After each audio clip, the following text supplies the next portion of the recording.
Por las fechas, por favor.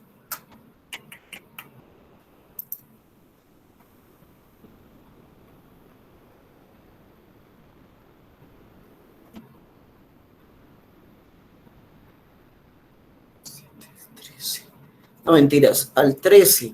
¿Ustedes ya tienen parciales con sus profesores y todo? ¿Tienen ya acuerdos de parciales con otros profesores? Sí, señor. Para la Aún semana, no, profe. para la ¿Con semana quién? del 7 al 13, Jonathan. No. No, profe, no, no, no. No, señor. Ok. No, dejémoslo, prefiero el 7 y así tengo tiempo de calificar. Entonces el examen es el día 7. Va a ser un ensayo. Las pautas se las doy un poco antes. Y yo creo que la otra semana, déjenme mirar, este fin de semana es 30, 28. Vamos a hacer un taller, yo creo que el 5 de diciembre.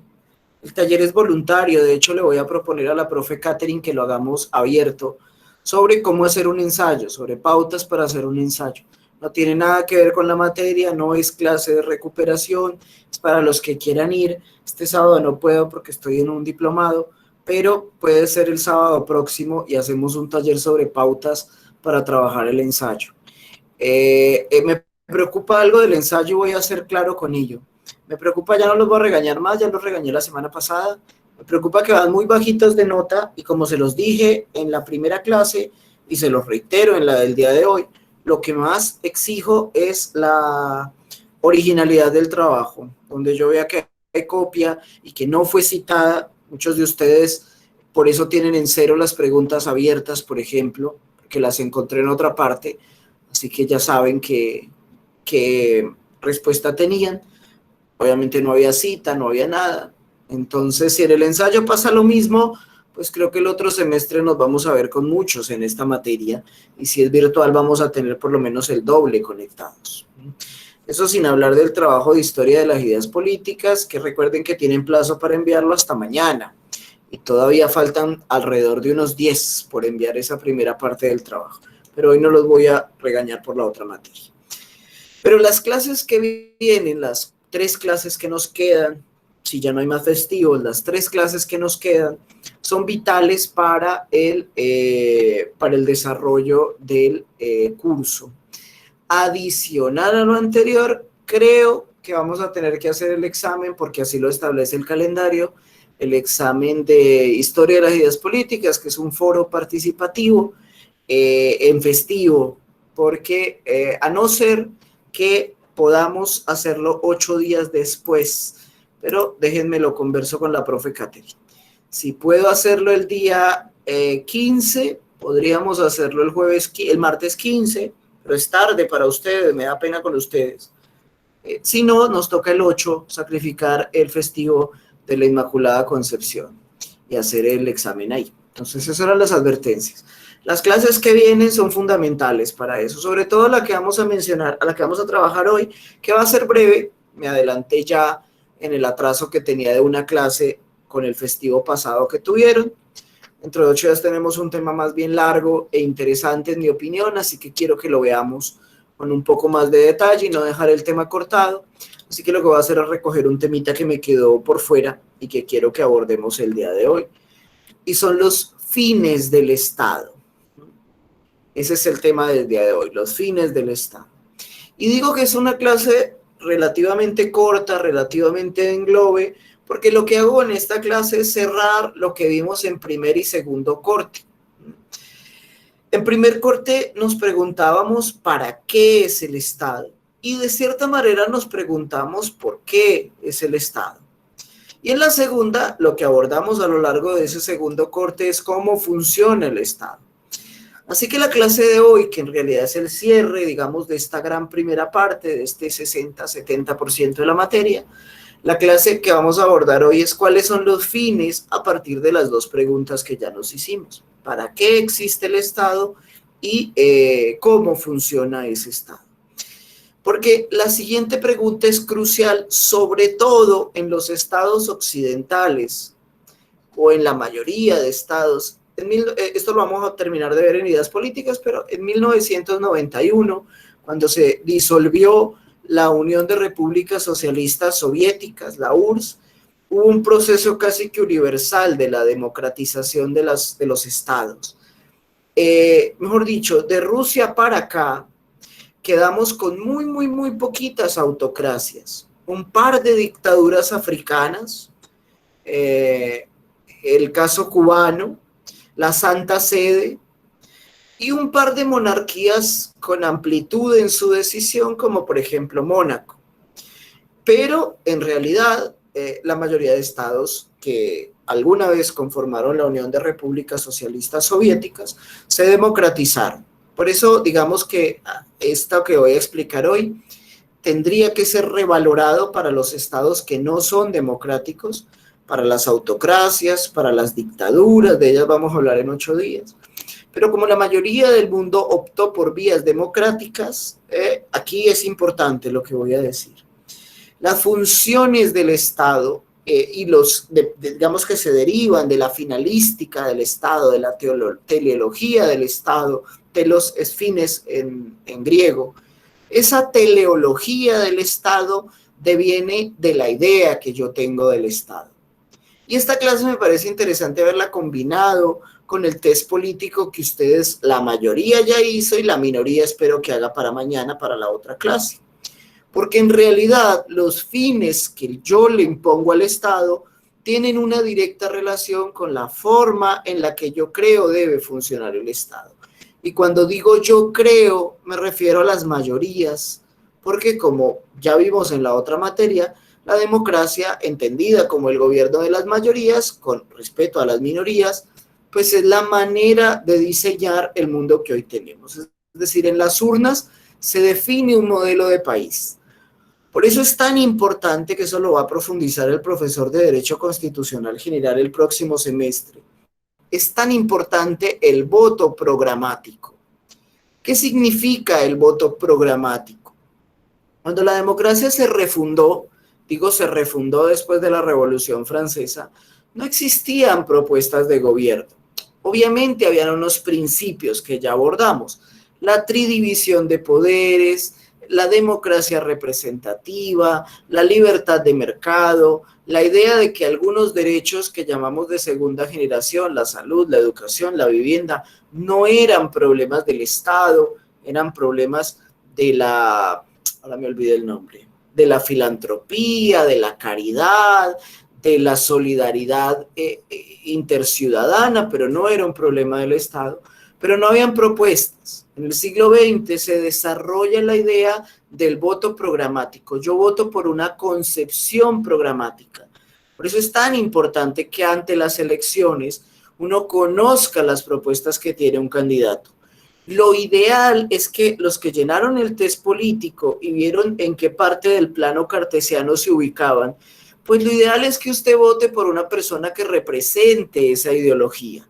Y él lo va a representar, una representación en el Congreso y otra representación en la presidencia, en el Ejecutivo, en los países de sistema presidencial como el nuestro. Y esas mayorías definen para dónde va el candidato. Esa es la idea del voto programático. Ustedes no votan por si un candidato es agraciado o no es agraciado, sino por una propuesta que él pueda llevar a cabo en su mandato. Y a partir de esa votación se definen los fines del Estado. Entonces, ese para qué del Estado empieza a hacerse mucho más concreto. Las 25 preguntas, creo que son 25, las 25 preguntas que tiene el test político apuntan a una concepción del Estado, apuntan a lo que el Estado debe hacer respecto a la economía y respecto a las libertades individuales. Por eso el plano tiene 4 planitos, tiene 4 puntas el rombo, porque hay una variante, que es la variante de los derechos, llamémoslos civiles y políticos, de las libertades, mejor, a mí me gusta más ese término, y la otra variable habla de la economía. Y dentro de ese plano nos ubicamos. Si algunos de ustedes son buenos seguidores de Twitter, verán que el debate de la red social en esta semana es un debate sobre si el centro existe o no existe.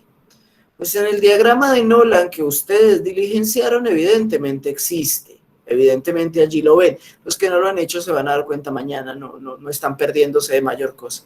Lo verán cuando llenen el plano. Pero esas 25 preguntas aleatorias, que pueden ser muchas más, pueden ser 100, pueden ser 200, las que sean, lo que tratan es de ubicarlos a ustedes frente a una serie de potestades del Estado. Potestades como las que ya hemos debatido hasta la saciedad en este semestre, potestades como si el Estado debe o no debe intervenir en la economía, por ejemplo. Si el Estado debe o no debe fijar precios, si el Estado debe o no adelantar políticas de gobierno. Se acaba de lanzar, y yo me la consumí en 2 días, la 4ª temporada de la serie The Crown. Los que la ven, y vamos a abordarlo, yo creo que mañana alcanzamos a abordarlo en clase de ideas políticas, verán que el neoliberalismo consideró que fue una ideología que se diseñó, digamos, o se rediseñó en los 70 y se implementó en los 80, considera que el Estado no debe intervenir en casi nada, que debe ser mínimo, que debe ser chiquitito. Entonces, el tema de si el Estado debe generar, por ejemplo, este tipo de situaciones, brindar el derecho a la salud, brindar el derecho a la educación, brindar vivienda, encargarse de la recreación, por ejemplo, esa serie de preguntas, digamos, que nos pone en cuestión frente a uno de los fines del Estado, y es el Estado respecto a la economía. El Estado debe ser un directivo, un diseñador, un ejecutor, un operador y un evaluador de la economía. Si tu respuesta es sí, pues estarás muy cerca del modelo cubano o del modelo venezolano o del modelo norcoreano y de lo que fue la extinta Unión de Repúblicas Socialistas Soviéticas. Si tu respuesta es no, para nada, porque además aquí hay un tema ideológico, y es que las personas, digamos que esto es una ley de la selva, es un poco una reactualización de lo que vimos de Hobbes. Aquí sobrevive el más fuerte, y el que es pobre porque quiso, porque le tocó, por lo que sea. Aquí hay una cosa más curiosa, la religión tiene mucho que ver. La religión de tipo protestante, pero sobre todo una rama del protestantismo llamada el calvinismo, considera que al que es bueno le va a ir bien, y al que no, pues por algo será. Si alguien quiere contrarrestar esta idea, por favor vaya y vea cuando termine esta clase el capítulo en el cual creo que es un huracán, un tornado, acaba con la casa de Ned Flanders. Es la manera en que Groening, el creador de Los Simpson, se burla un poco de la teoría calvinista. Flanders representa esa teoría. El que es bueno le va bien, va a tener una buena esposa, va a tener una casa, va a tener sus cosas, etc. Y la idea de Flanders sin casa y la reacción de Flanders viviendo de la caridad es una respuesta a ese espíritu calvinista, protestante, puritano, que logró colonizar la costa este de los Estados Unidos de Norteamérica, New York, Boston, etcétera, etcétera. Versus, por ejemplo, el catolicismo, que hace mejor énfasis, y lo digo respetuosamente, la mayoría de ustedes deben ser católicos, no lo van a tomar a mal, que hace énfasis en las bienaventuranzas. Bienaventurados los pobres de corazón, porque ellos verán el reino de los cielos. O sea, como, está bien, vas a comer un poquito de mierda aquí, sí, pero al otro lado Dios te recibe y los pobres van a ser beneficiados. Y en ambos hay una idea de predestinación diferente en cada uno de los dos casos, pero hay una idea de predestinación dentro de esa situación. El neoliberalismo piensa un poco así. Si no lo lograste, pues o te premiarán en el otro lado o qué lástima, era para los buenos. Una especie de reality. Quienes hayan visto, por ejemplo, los Juegos del Hambre, creo que es una buena representación del sistema neoliberal. Entonces, esta idea dice que el Estado no intervenga, el Estado mira, el Estado no puede ser un actor más, el Estado no concursa en el reality, el Estado tiene unas potestades, ya veremos cuáles en su momento muy concretas, mañana vamos a ver neoliberalismo, pero digamos que en esa punta se encuentra la posición del Estado neoliberal. Digamos que les planteé las dos puntas. Ahora, en la mitad puedes tener tantas gradualidades como quieras. Entonces, hay países que consideran que el Estado no debe ser empresario, que el Estado no debe intervenir en la economía, pero, por ejemplo, que debe ser proteccionista con ciertos elementos. Y aquí les voy a dar una pista, que es nuestro caso. De nuestro caso vamos a hablar más en detalle dentro de 8 días y vamos a oír un podcast entre todos, en clase. Pero el Estado colombiano es proteccionista, suele ser ampliamente proteccionista con algunos productos, pero sobre todo con uno. ¿Con qué producto de la economía creen que el Estado es especialmente proteccionista? Con la caña, ¿no, profe? No, no, Juan Pablo. Ahora le contesto un poco mi opinión al respecto. Pero no ese es el producto. Es muy fácil, solo pónganle algo de lógica. ¿Con qué producto creen que nuestro Estado es ampliamente proteccionista en materia económica? ¿El petróleo? No, Laura. De hecho, si así fuera, el dólar no se nos movería tanto en épocas como esta que hay elecciones en Estados Unidos, porque salvaguardaríamos reservas de petróleo y el dólar y el petróleo, los dos, pero sobre todo el dólar, se nos sacudiría menos. No es el petróleo, pero te diría que vas tibia. ¿El oro, profe? No, tampoco, Alejandro. Es nuestro producto insignia, por él nos reconocen, por él y por la copa. ¿Con el café, profe? Muy bien, Brian, por el café. El café tiene una protección especial por cuanto el órgano que lo administra es un órgano con participación estatal, la Federación Nacional de Cafeteros. Es un raro órgano porque en realidad es un privado donde el Estado tiene participación, donde el Estado decide y, por ejemplo, ante los paros cafeteros, el Estado desarrolla proteccionismo. Por eso el precio del café de nosotros tiene variables, no es que el Estado lo controle 100%, tiene variables, pero el Estado hace una amplia intervención económica porque es nuestro producto insigne y lo podemos controlar. El petróleo también es un producto nuestro, pero no lo podemos controlar a ese nivel. Entonces nosotros, por eso el Estado desde la década de los 90 creó Procafecol, que es la empresa que administra los Juan Valdez, por ejemplo, decidió como yo mismo voy a vender la cadena completa del café hasta el merchandising, por ejemplo. Y repito, hay participación estatal en la Junta de la Federación Nacional de Cafeteros y hay gerencia en a quién se decide como presidente. Incluso para nosotros, esto es curioso en Colombia, es más importante quién es el gerente de la Federación Nacional de Cafeteros que quién es el presidente de la SAC, la Sociedad de Agricultores de Colombia, que se supone que es el gran gremio rural. Y la razón es este proteccionismo especial. Entonces, un Estado puede decidir ser proteccionista en algunas cosas, puede decidir que va a dar educación gratuita hasta el colegio, pero que la de la educación superior no, que es un caso similar al nuestro. Es decir, que se puede ir ubicando dentro de ese plano, digamos, la invención del orden es mía, pero digamos que dentro de ese plano vertical. Ahora, en el plano horizontal, en esta visión nos fijan las libertades y derechos que tienen las personas. Y entonces hay preguntas como, ¿el Estado puede determinar una religión oficial, por ejemplo? Me llamaba la atención y lo dialogaba con un colega a raíz de lo que pasó en Perú la semana pasada, como el presidente del Perú jura, entre otras cosas, defender los principios cristianos en el juramento de posesión presidencial. Yo veía la posesión de Merino y tienen un juramento en ese sentido. Hay, digamos, que una injerencia potestativa, o casos como Argentina, donde el Estado, por ejemplo, coopera pagando los sueldos de los obispos de frontera, es decir, de los obispos que tienen diócesis que quedan en las fronteras, con la idea de que allí se desarrollaba una labor social y demás, y eso nunca se eliminó, y aún hoy es una crítica de los sectores laicistas y seculares en la Argentina. Entonces, ese es un tema, la religión. Otro tema pueden ser los derechos sexuales y reproductivos. Entonces, tendremos aborto en algunos casos, o no tenemos aborto. Yo además no les estoy pidiendo que valoren si están o no están de acuerdo con el aborto, sino si están de acuerdo con la posición del Estado, si es tarea del Estado intervenir. Hasta el año 1999, en Colombia era delito ser bígamo. Si usted se casaba 2 veces, se podía ir a la cárcel por casarse 2 veces.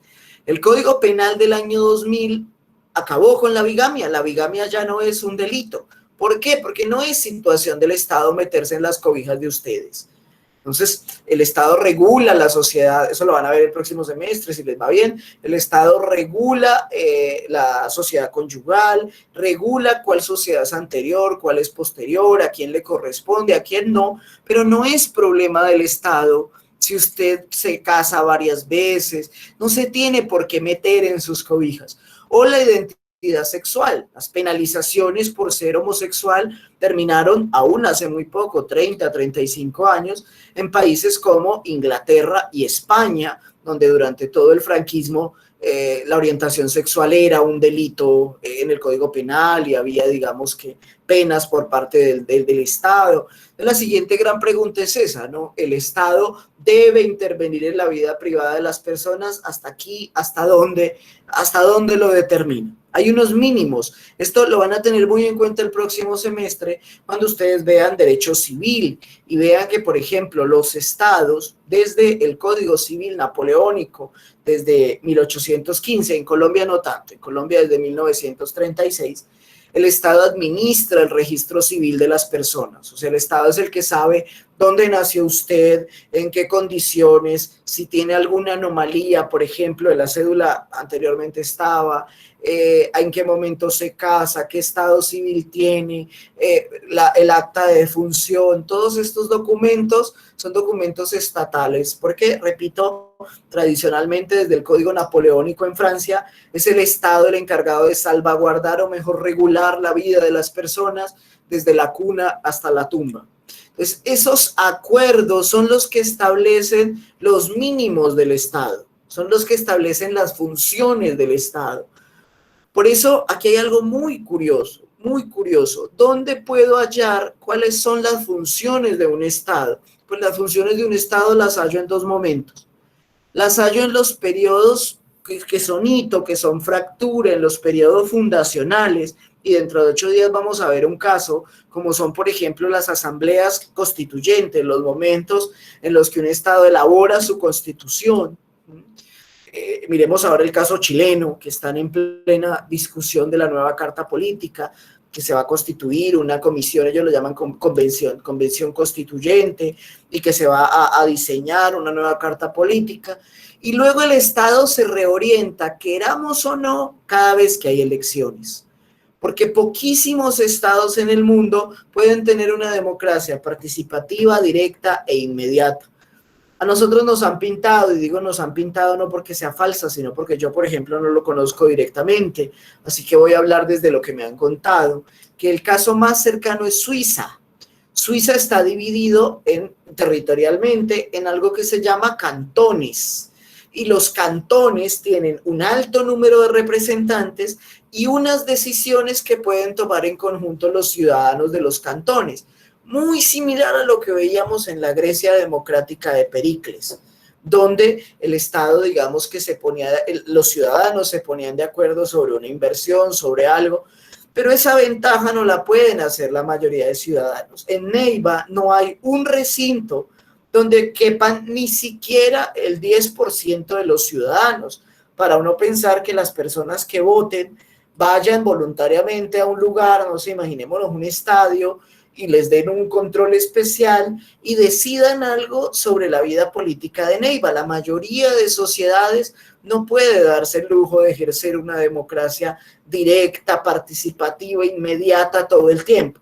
Nosotros tenemos una democracia participativa porque además de votar, tenemos algo que se llaman los mecanismos de participación ciudadana.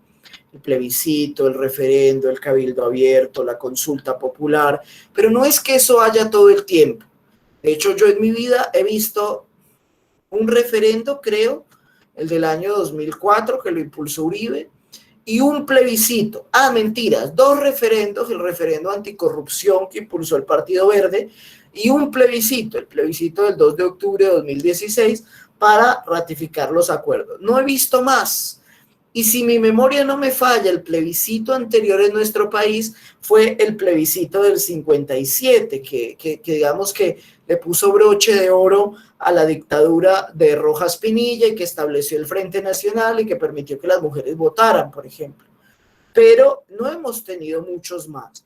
Así que en las elecciones hay una refundación. Y por eso esta clase es muy importante, porque también tiene, digamos que un elemento pedagógico. Y es que ustedes, muchos de ustedes, no sé cuántos, y tampoco voy a exponerlos aquí en público, pero muchos de ustedes no han votado nunca. Van a votar por primera vez, me imagino, en las elecciones dentro de 2 años. Entonces es importante que haya una reflexión sobre la importancia del voto. La importancia del voto no va ligada a los chismes, a la forma de expresarse de un mandatario. No, el voto va ligado al programa de gobierno que nos propone. Evidentemente que hay otros elementos. Yo, por ejemplo, la experiencia para mí es un ejemplo muy, muy importante. Esto va a ser una opinión personal, espero no agredir a nadie, ni me faltaba. A mí me encantaría ver a una Francia Márquez, la líder ambiental muy reconocida, en un Congreso de la República.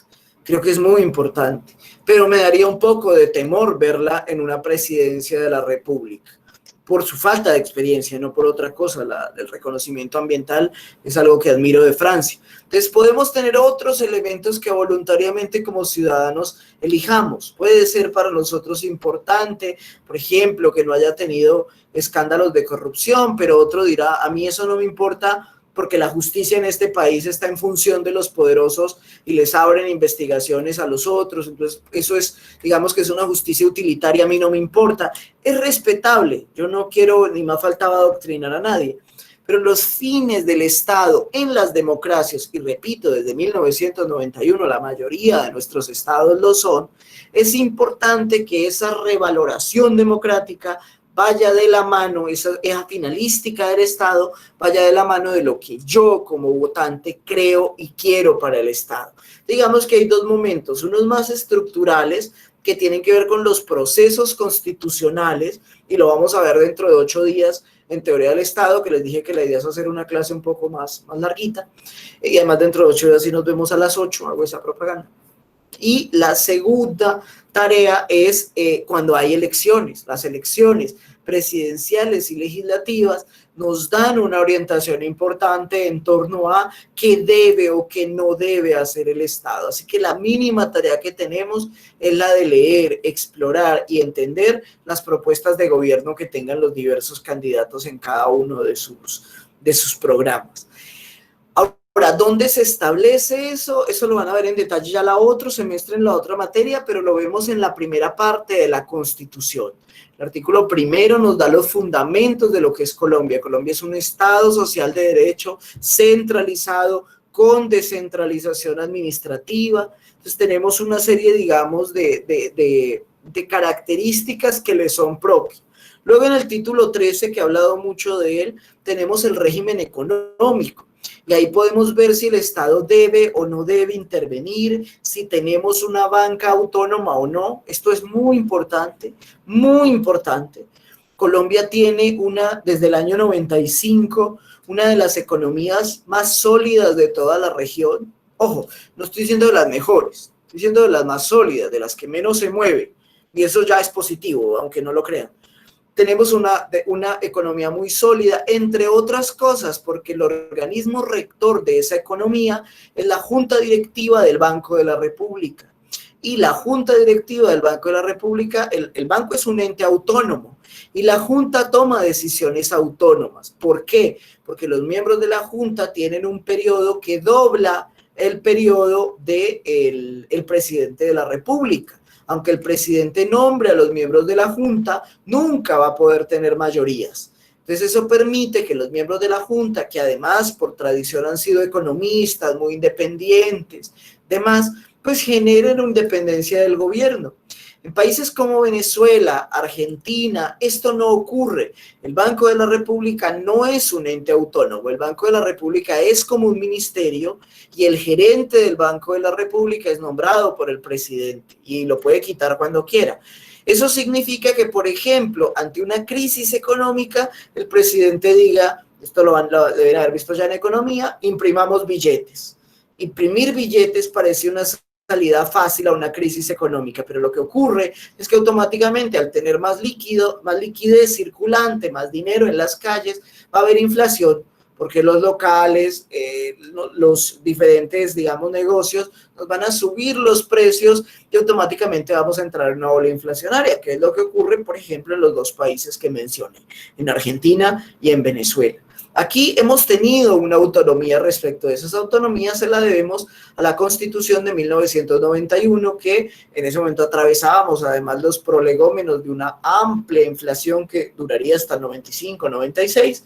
Ya allí la Junta se estabilizó, adquirió periodos y demás, y a partir de entonces de verdad tenemos unos movimientos económicos muy leves, aún en crisis como la nuestra. Organismos como el Banco Mundial o la CEPAL considera que aunque nos va a ir muy mal a todos, países como Colombia van a ser los primeros en sacar la cabeza versus países que ya mencioné y que la van a tener un poco más difícil por lo que estoy mencionando.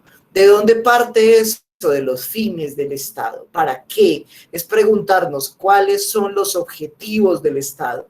Y hay unos objetivos dogmáticos: garantizar los derechos y los deberes de sus ciudadanos, garantizar la participación política de sus ciudadanos, garantizar el bienestar, y aquí viene una pregunta importante, ¿de quiénes? Y entonces verán que en el preámbulo de la Constitución dice que de todos los colombianos, pero también de los extranjeros que quisieran estar aquí, especialmente de los de América Latina y el Caribe. En ese momento teníamos una vocación orientada a la región, entonces habrá que preguntar quiénes. El preámbulo de la Constitución argentina es muy bonito porque dice algo así como a todos los hombres y mujeres de buena voluntad que quieran habitar esta tierra. Entonces tiene una amplia vocación inmigratoria. Todo el que quiera venir, venga, le vamos a garantizar derechos, lo ponemos al mismo nivel de los otros.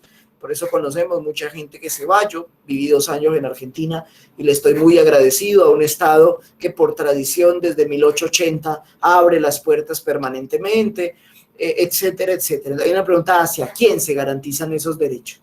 Pero esos fines, repito, los hallamos en los momentos fundacionales, en las constituciones que ha tenido el Estado y luego en los procesos electorales. Y esta clase me gusta mucho porque creo que de pura casualidad es la primera vez que las doy las dos juntas al mismo tiempo.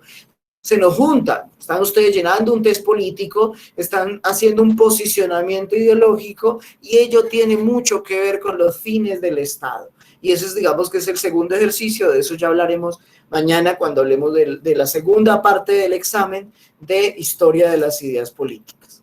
Hasta aquí, preguntas, inquietudes, dudas. Profe, yo tengo una pregunta. Adelante, Laura.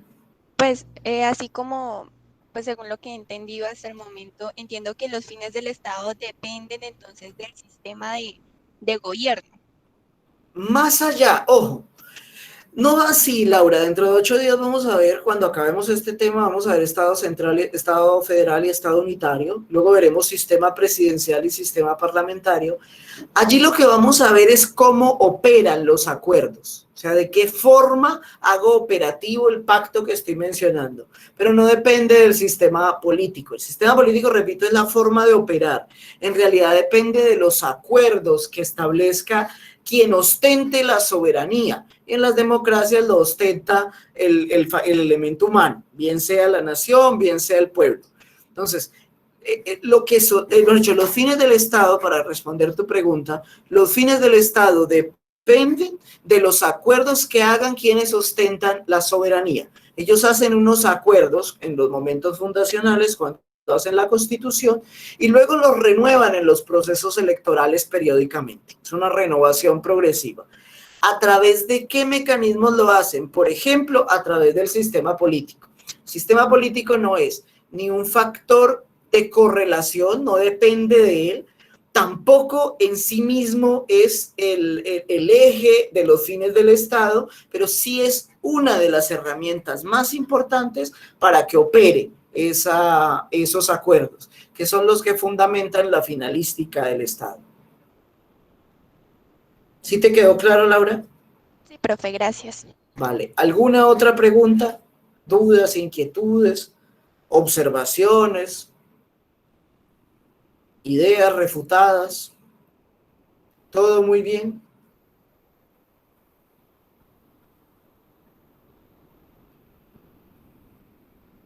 Bueno, esta semana en la plataforma les dejo una lectura corta para complementar esta que estamos adelantando en teoría del Estado.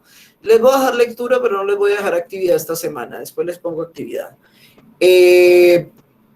Y mañana nos vemos normalmente, y sí, a las 8 puntualitos, en Historia de las Ideas Políticas, a ver si mañana llegamos hasta el año 2000.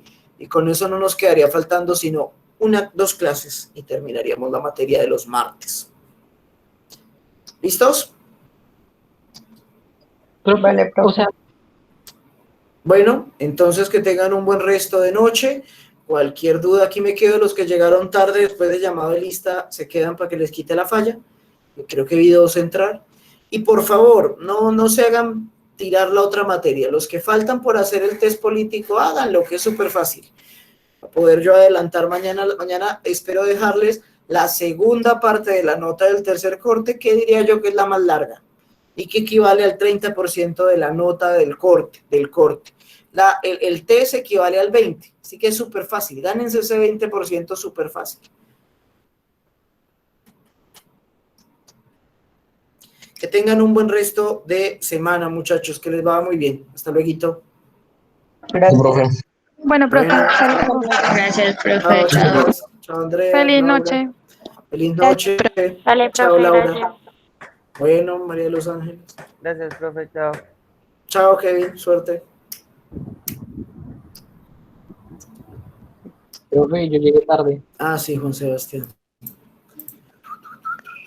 Profe, Lavado. hice la clase pasada, no asistí a la clase pasada y hasta pude ver el video, entonces hasta mañana, ¿qué hora se puede entregar el trabajo? Antes de clase me lo envían al correo. Recuerde que no lo suben a plataforma, me lo envían al correo.